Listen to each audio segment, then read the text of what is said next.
ni tam APR Macky Sall et compagnie ñoo ko daal di def par rapport ak justement la sortie d'Ousmane Sonko daal di attaqué bu baax a baax sa nga xam ni itam noonu lay daal di songee institution yi ñu jàpp ni alors Arfan ñu daal di ñëw aussi li nga xam ne que moo di ba tey si la sortie justement d'Ousmane Sonko ginnaaw ba la justice daal di confirmer exactement sa condamnation pour diffamation jëm si miro ki nga xam ne que moo di Mame Mbaye Niang alors Ousmane Sonko di daal di saisir li nga xam ne que moo di le ministre garde des Sceaux ak par le biais justement de ses avocats Arfan ñu bëri jàpp ni Ousmane Sonko moo war a doon le premier à peut-être préserver exactement la dignité des magistrats et la justice concrètement Arfan génn bu mu génn xaw ko entaché un peu nga jàpp ni su amee.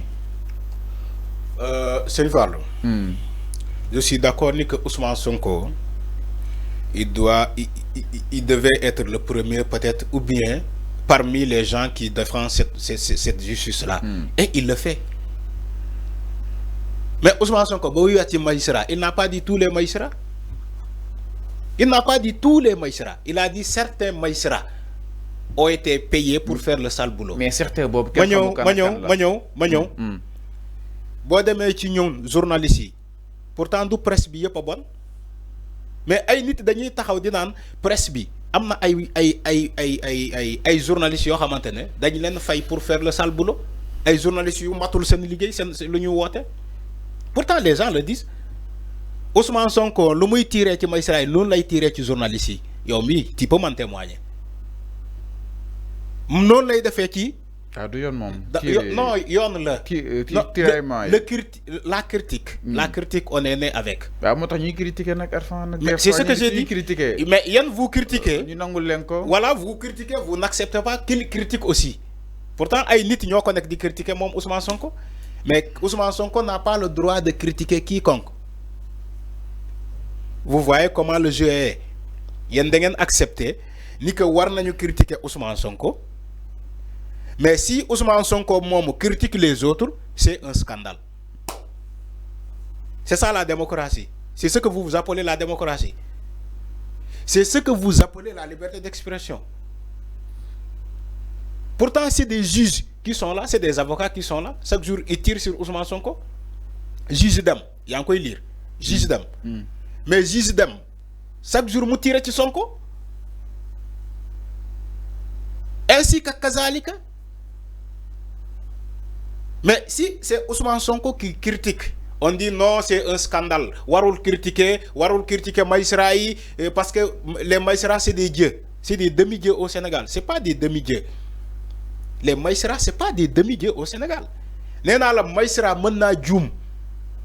Parce que on vit dans une société bo xamantene justice bi mënul parfait. Justice yalla kesse mo parfait.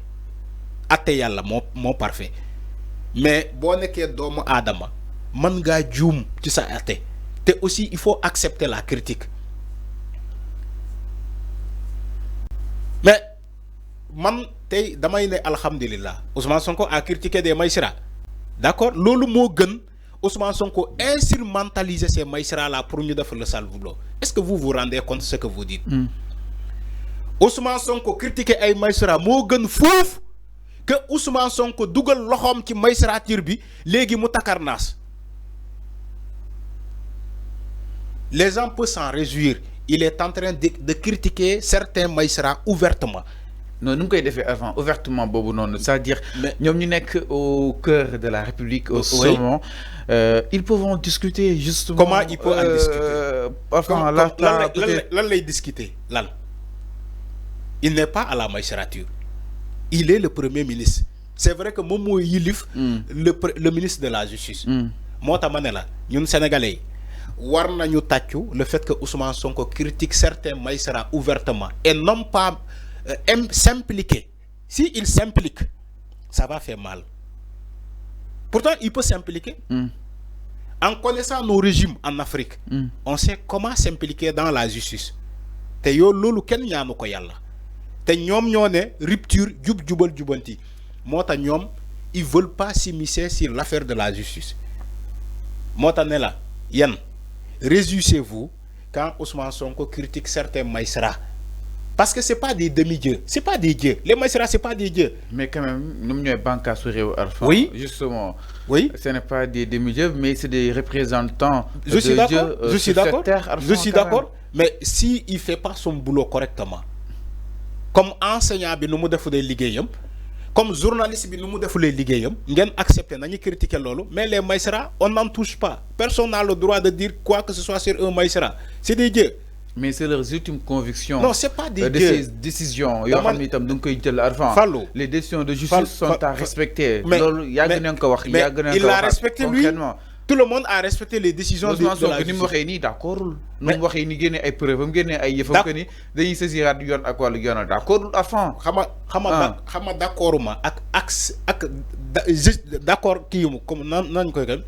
respecter la décision bi du ben.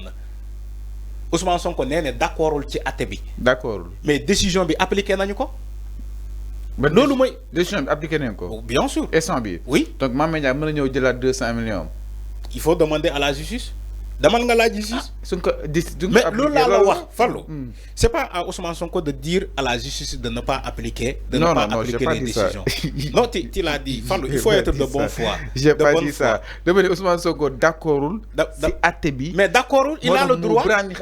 Il a le droit. Je reprécise exactement. Il a le droit de ne pas être d'accord. C'est ça, lolu la. D'accord ci até bi. Lolu la. Mota mu ne mu wo avocat pour la réouverture du dossier. T'as du coup effacé.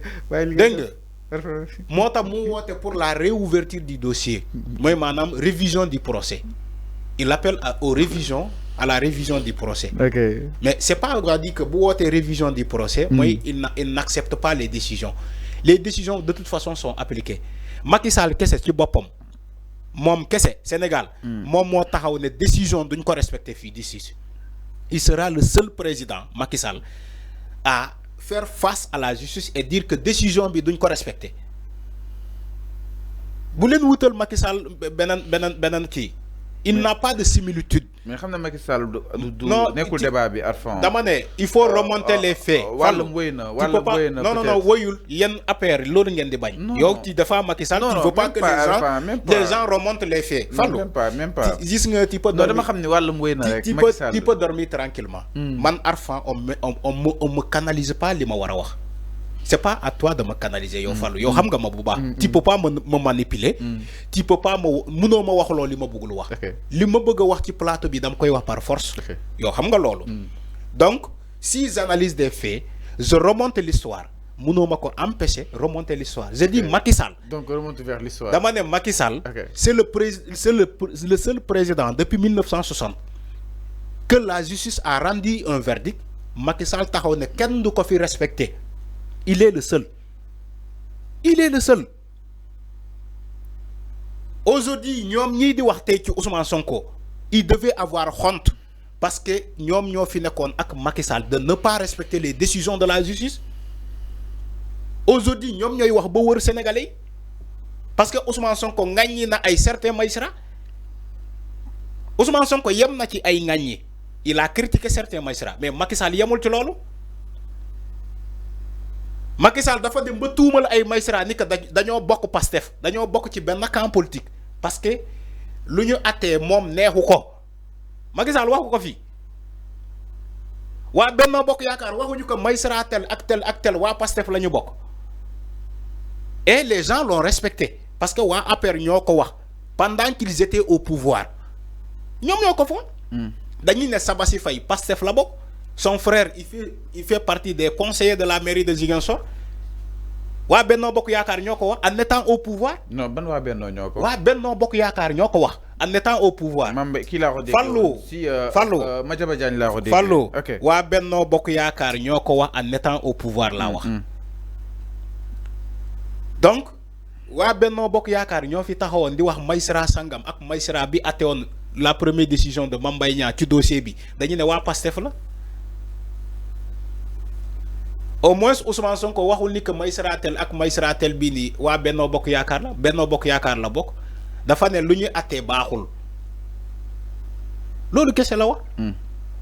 Il faut accepter les critiques. Les magistrats man je suis d'accord ni que nañu leen bàyyi ñu def seen liggéey man je suis d'accord ni que magistrat yi war nañu atte selon la loi rendre la justice au nom du peuple man je suis d'accord qu'on défend la justice qu'on défend les magistrats mais il faut accepter aussi que les magistrats c'est pas des dieux ils sont pas des dieux c'est pas des demi-dieux mën nañu juum dem ba wax naa fii benn wax nee naa la magistrats yi ñoo war a bañ ku leen di instrumentaliser ci ay woy di war nga ko jàpp wala di warul bokk ci élection def il faut pas que ñoom ñu accepter de faire le sale boulot. Alors mi non avant je l'ai dit hier ici léegi quant à Ousmane Sonko comment dire critiquer des magistrats c'est pas un scandale ce